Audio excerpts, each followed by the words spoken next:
Parmi le vaste bestiaire ornithologique, de nombreux oiseaux nous font rêver. Ils nous poussent dehors, nous invitent à l'exploration, aiguisent nos sens jusqu'à saisir quelques fragments d'une vie pourtant mystérieuse. Les plongeons ont cette capacité à susciter la fascination.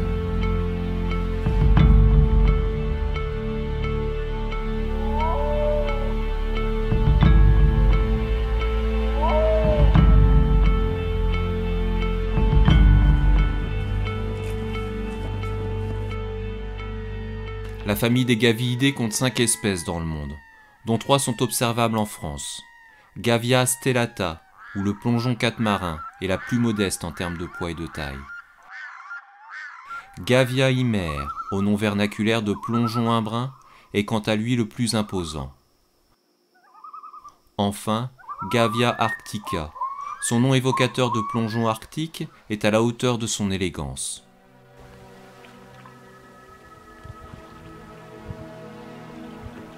Nous sommes en février. Le ciel dégagé et les températures clémentes sont idéales pour explorer la rade de Brest. Ce vaste plan d'eau ouvert sur l'océan Atlantique couvre une surface de 184 km², refuge pour de nombreux oiseaux pendant l'hiver.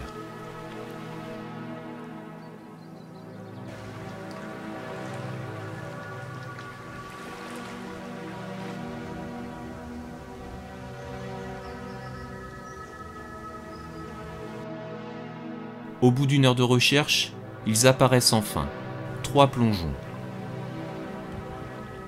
Un bref regard sur le guide permet d'assurer les critères d'identification. Un dos uniformément noir avec taches blanches sur le flanc, une tenue du bec horizontale et une poitrine bombée. Après un examen attentif, aucun doute possible, il s'agit bien là du plongeon arctique.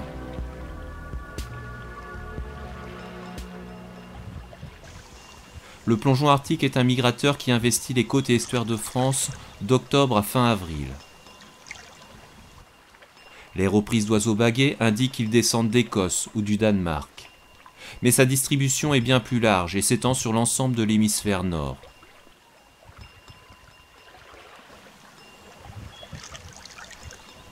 Une des particularités des plongeons réside dans leur changement d'apparence saisonnier. La robe discrète de l'hiver laisse place à un plumage des plus remarquables au printemps. Mais ce qui les distingue avant tout, c'est leur parfaite adaptation au monde aquatique. Ils possèdent un corps fuselé, propulsé par de robustes pattes anisodactyles palmées. Aussi, le squelette des plongeons est très peu pneumatisé, ce qui favorise les immersions. Autre particularité à souligner, le rôle d'une protéine appelée myoglobine, qui fixe l'oxygène dans les muscles. Chez les plongeons, elle est bien plus performante que chez les autres vertébrés. Par exemple, le plongeon imbrun est capable de disparaître de la surface pendant 8 à 10 minutes, si nécessaire. Le soleil décline rapidement. L'espoir d'une dernière rencontre me pousse sur les rivages de Landévennec.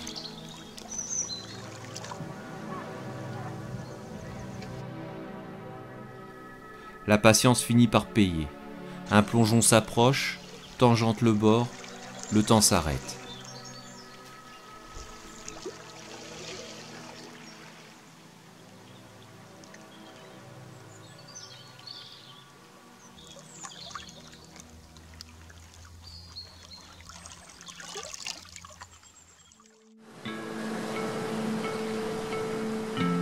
Changement de décor.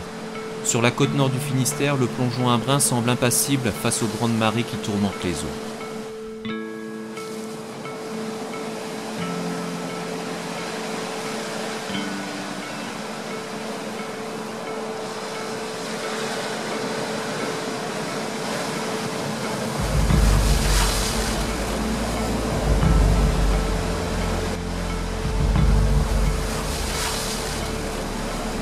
Les vagues ont confisqué mon poste d'observation habituel. Depuis plusieurs années, j'apprécie venir l'observer, juste pour vérifier qu'il fréquente encore la zone. Ce visiteur hivernal partira bientôt pour l'Islande ou le Groenland.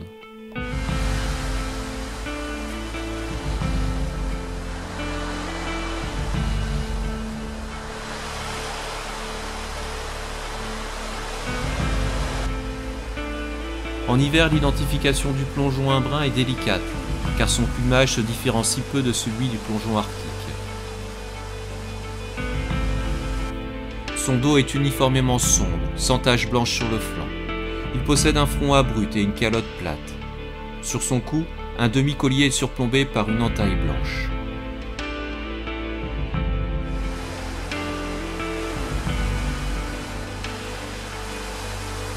Dernière observation de plongeon pour cet hiver. Sur son dos, quelques plumes blanches amorcent la mue de printemps, signe d'un départ imminent. Les plongeons sont des oiseaux sensibles aux activités humaines. Ils vivent sous la menace des pollutions aux hydrocarbures, la menace des captures accidentelles par filet de pêche et la menace de tellement d'autres choses encore. En ce qui concerne le plongeon catamaran, il manque toujours à mon carnet. Mais la pratique de l'ornithologie nécessite simplement de la patience.